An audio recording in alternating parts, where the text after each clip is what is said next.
Okay, so now we try and bring it all together. We started this whole exercise with you writing down some specific problem that required some organizational capability to solve, and we were trying to create a typology from some set of analytical questions of what kind of capability does your organization need.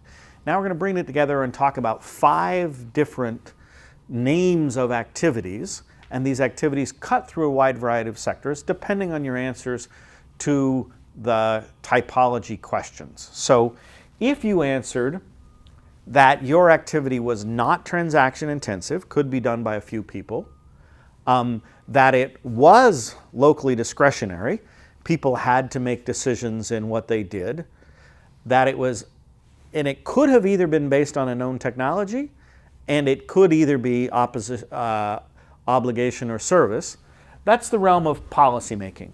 This is when you can put a few people in a room, they can make decisions. The decisions they make obviously will be contextualized to the situation they're in. They clearly need to exercise some judgment in making those decisions. It can't be dictated in advance, but it's roughly self-implementing. The second category of analytical typology is logistics. This is when it is transaction intensive. It does take hundreds, thousands, or hundreds of thousands of agents to successfully accomplish the activity, like teaching children. It's when it is not locally discretionary. What each of those agents needs to do, it can in fact be reduced to a relatively simple script that is easy to observe, easy to be implemented. This means it's based on a known technology, and this can mostly involve service delivery, but conceivably can involve imposition of obligations as well. That's a logistical thing. Certain kinds of organizations work well to deliver logistics. The third kind of activity is implementation-intensive service delivery. Implementation-intensive means it requires lots of agents. You need lots of people out there in the field every day doing the right thing. It's locally discretionary, which means the right thing for your agents to do cannot be reduced to a script. They actually have to observe the world that they're in and respond in a fine-tuned way to what they observe. That is locally discretionary. It's based on a known technology. There is a community of practice that has some settled wisdom about what should be done, and it's a service. So the classic example there is primary schooling teaching. You know, in a large country, you literally have hundreds of thousands to millions of teachers. They need to be responding day to day to what the children in the classroom are actually doing and knowing in order to be effective teachers.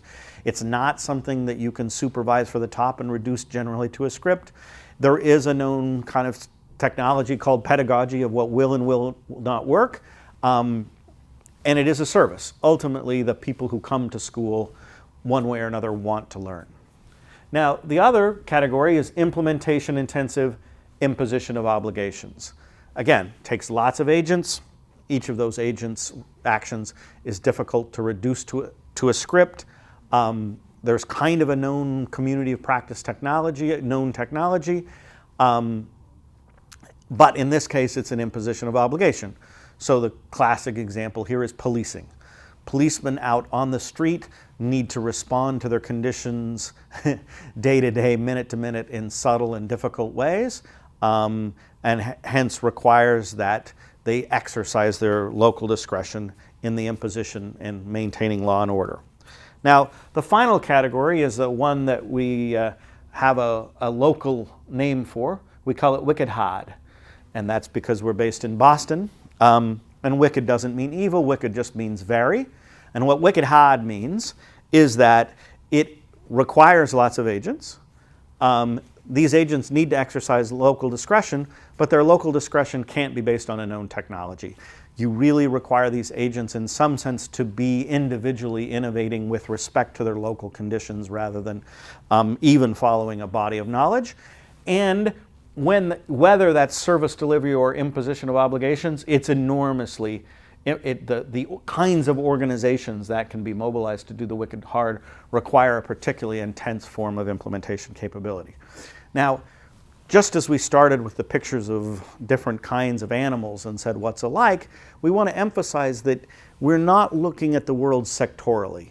You know, the world tends to be organized around sectors like health, and some people work on education, and some people work on public finance, and some people work on justice, but our classification cuts across all of those sectors. So for instance, if you look at the health example, a policy decision would be to iodize salt. It can be taken. Once it's taken, it's roughly self-implementing, doesn't require lots of agents. Logistics is vaccinations. It requires lots of agents, but each agent can follow a simple script. Service delivery is curative care. Each patient presents as a patient with a unique instance in which the provider needs to make a sophisticated diagnostic and treatment plan to that particular person, and it's difficult to know whether they've done the right thing. Imposition of obligations is the regulation of private providers. Once you say, I am going to regulate the private providers, you have all the same difficulty of observation of quality that you have if you're trying to do it yourself, and the private providers in their interaction with the regulator would often prefer that the regulator not, for instance, find that they're not providing high quality. And then the wicked hard is many kinds of preventive health, like campaigns to change practices around sexually transmitted diseases like HIV and AIDS. It's proven quite difficult because it's a wicked hard problem as how to change human behavior, even with respect to their own health. We can work through the same thing. Monetary policy.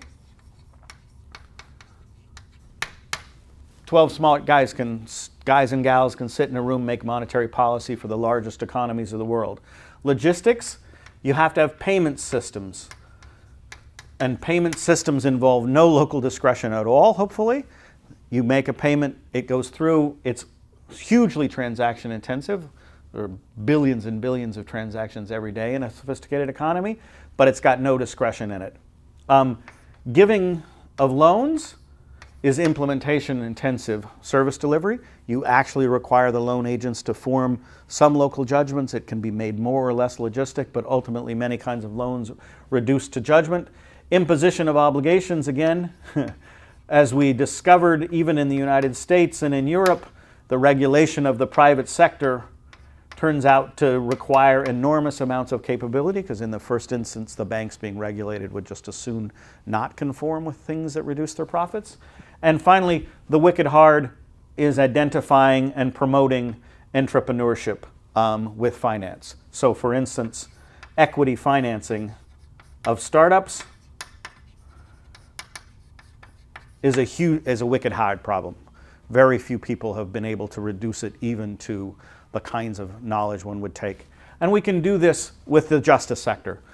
The same sort of set of things.